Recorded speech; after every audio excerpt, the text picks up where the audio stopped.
Hey there, and welcome to Secrets of the Ancients. If you're fascinated by history's greatest mysteries, you're in the right place.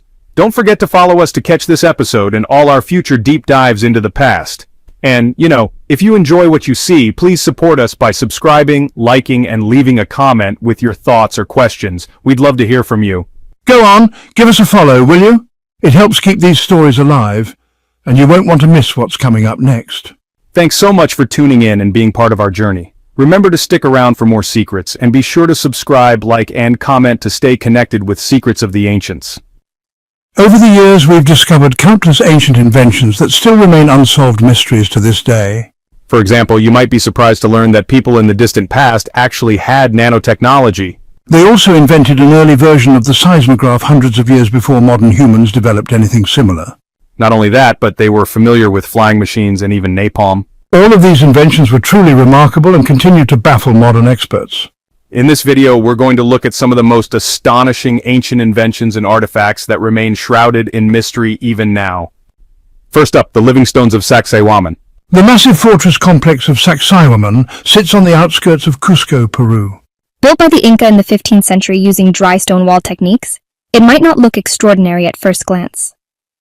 But if you look closely, you'll quickly see just how impressive their construction methods were.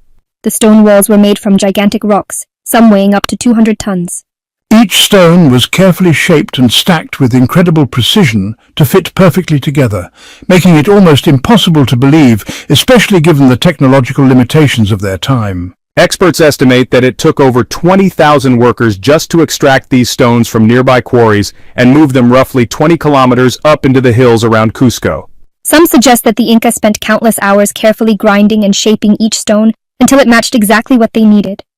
The whole site is considered an architectural and historical marvel.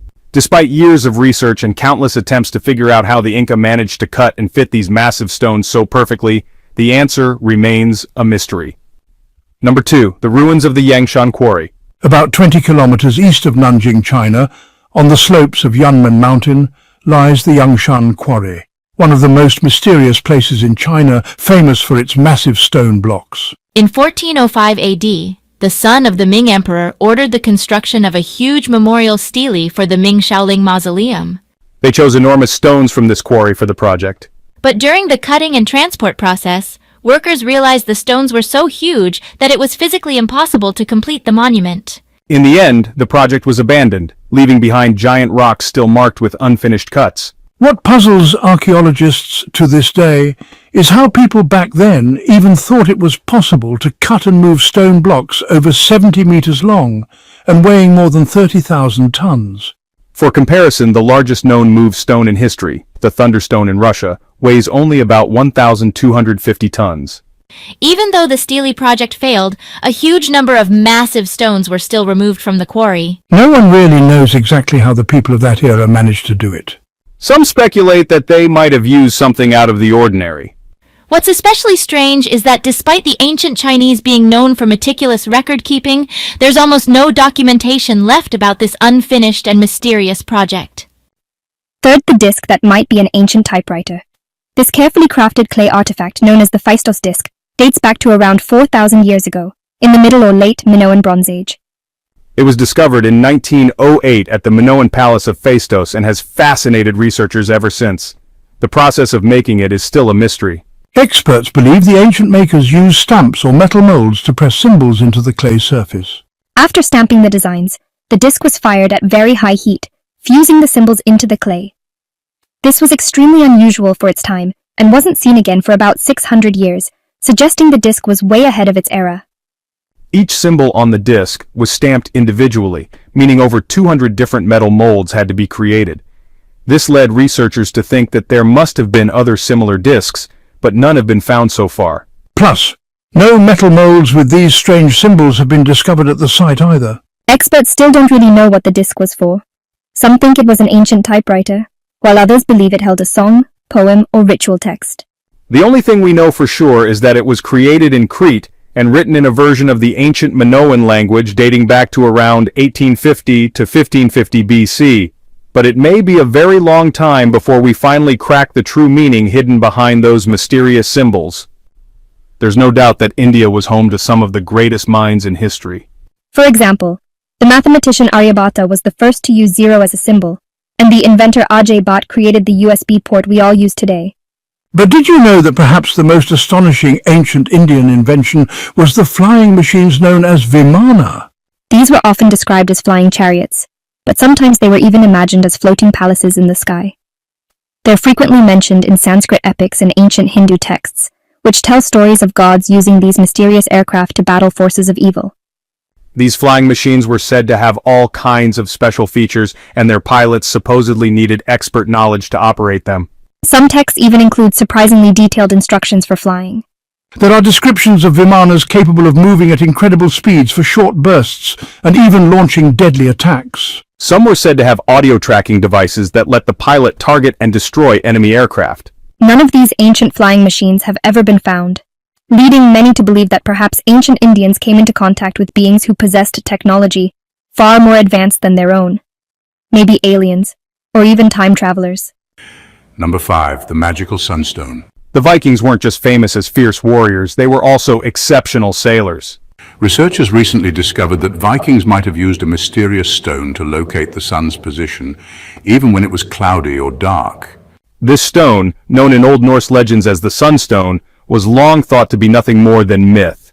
But in 2010, a crystal was found in a shipwreck near the Channel Islands.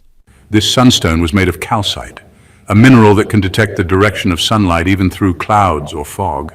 With the Sunstone and their sun compass, Vikings could navigate the seas with remarkable accuracy, even in poor visibility.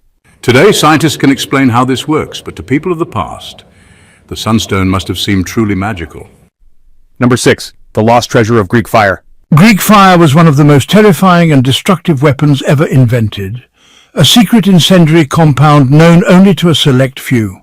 The Byzantine Empire famously used it to defeat enemies even in naval battles. It was said that Greek fire could even keep burning underwater. It's no surprise this weapon is often credited as a key factor in Byzantine naval success. The exact formula was passed down to only a handful of people, and many have tried to recreate it. But to this day, no one has been able to reproduce Greek fire with the same terrifying effectiveness. Historical records suggest that the fire stuck not only to wood, but also to human flesh, and couldn't be extinguished with water, making it especially deadly at sea.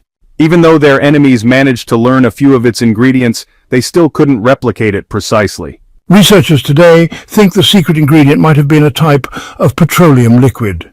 But the exact method for making Greek fire was never written down, and the secret may have died with the fall of the Byzantine Empire. 7th, the ancient earthquake detector. At first glance, it might look like just a fancy bronze vase, but actually, it was the world's first seismoscope, or earthquake detector.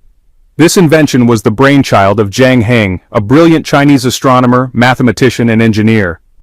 In the year 132 AD, Zhang Heng presented his earthquake detector to the imperial court. Naturally, most people at the time were baffled about how it worked. The device could detect distant earthquakes and even show the direction they came from. Around the outside were 8 dragon heads, each facing a different compass direction. Beneath each dragon's mouth was a frog with its mouth open upwards. When an earthquake occurred, a pendulum inside the device would swing and knock a small ball from the dragon's mouth into the frog's mouth below, indicating the direction of the tremor. Even if people couldn't feel the quake themselves, the device could still detect it. Zhang Heng called his invention the earthquake weather instrument. At the time, he had no way to prove to skeptics that it actually worked, until one day, a ball dropped, though no one felt a tremor locally. Days later, news arrived of a massive earthquake hundreds of miles away in the direction the device had indicated. Only then did people start to believe in Zhang Heng's creation. Sadly, no original copies of Zhang Heng's seismoscope survive today. And even now, we haven't been able to fully recreate exactly how this ancient device functioned. Number 8, the immortal sword of King Goujian. History is full of legendary swords, but honestly, the sword of King Goujian from China is easily one of the most mysterious. At first glance, you'd never guess it's over 2,500 years old. The blade was forged from a tin-bronze alloy dating back to between 771 and 476 BC. Most artifacts made from the same material and age have long since corroded, but King Goujian's sword has kept its sharp edge and brilliant shine. It was first discovered in 1965 by a team of archaeologists excavating a tomb in Hubei province, China. The sword had been stored in a wooden box in a damp environment, so archaeologists expected it to be badly damaged, but they were amazed to find it nearly perfectly preserved. Not only had it kept its luster, but when tested, the blade was sharp enough to slice cleanly through a stack of 20 sheets of paper. Beyond the mystery of its materials, historians have long debated who actually owned the sword. Most agree it belonged to King Goujian of Yue, a famous ruler in ancient Chinese history, and it's fair to say this sword truly was fit for a king. There are definitely countless other mysterious inventions from the ancient world that we still can't fully explain today. Yeah, and who knows? Maybe someday we'll finally unlock all their secrets. Finally, thank you so much for listening and for joining us on this journey through Secrets of the Ancients. Be sure to subscribe, like, and comment, and don't forget to follow us for more fascinating discoveries in our future videos. Aye, cheers for watching, and we hope to see you again.